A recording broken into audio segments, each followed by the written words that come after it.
How you guys going? How you guys going in the back? I feel like Aussies these days, right? Try to be so multicultural, it comes off offensive. I got this Aussie mate, right? They try to lecture me where the best Vietnamese food joint is in Adelaide.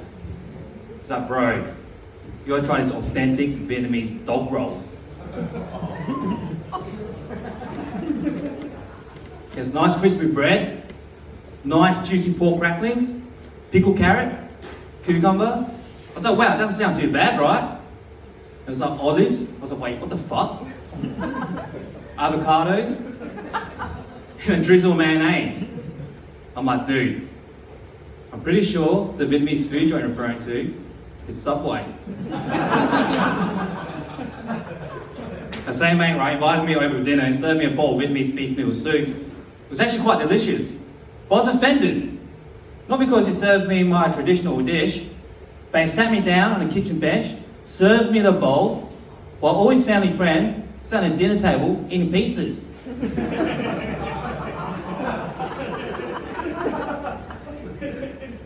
I got a mate that claims they can only eat gluten-free food.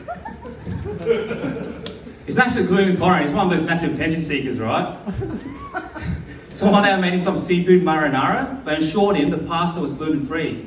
It wasn't, but I told him it was. So he ate the pasta and it was fine the whole night. This is a massive attention seeker.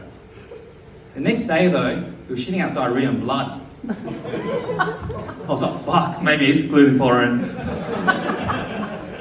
Now I never confessed to him that the pasta wasn't gluten-free. So now he also thinks he has a seafood allergy.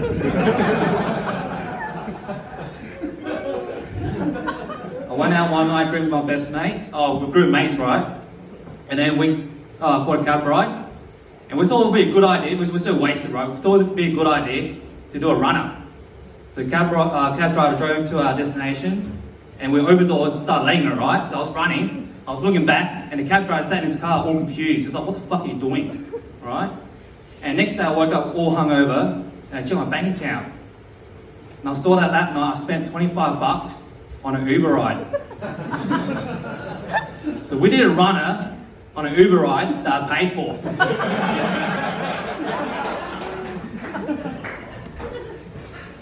I miss traveling, especially in Vietnam. So my family, my relatives, right, live in rural Vietnam, which is 4 hours away from Saigon.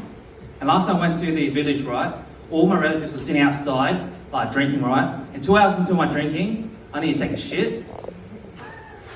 And then, but since we're in rural Vietnam, I need to go down a dirt track, right? 50 meters down a dirt track, find a bush and take a shit. And during my shit, my cousin came over. He's like, "Oi, cuz." I was like, "What?" He's like, "You do know that we have a toilet in our house, right?"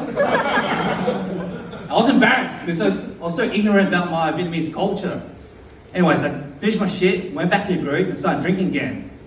And an hour and a half into drinking, I need to take another shit. But this time I know, and not make the same mistakes.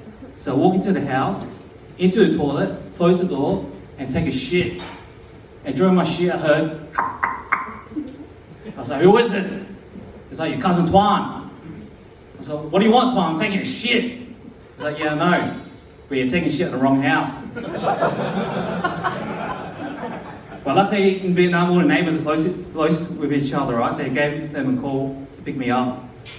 And that's actually a true story. Do you guys know I'm a natural salesman? I'm so good at sales, right? I once stole my neighbour's dog and sold it back to him. He even thanked me. He said, "Thanks, Viet. Those spring rolls were delicious." I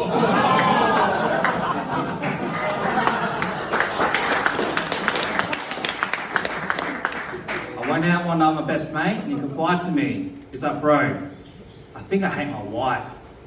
And I told him that I felt his pain and that I was in the same boat as him. And I was like, "Oh really? Are you going through the same problems with your partner?" I was like, "Nah mate, I just hate your wife too." When I was back in the day, I was living with my grandma, and she's very hard to live with. She always complained about, "Why are you not successful? Why don't you have a job? Why don't you have a wife? Why don't you have kids?" You know? She was complaining this to me when I was 12 years old. You know, as people grow older, the personalities start to change. And only recently my grandma stopped complaining. That's because she passed away.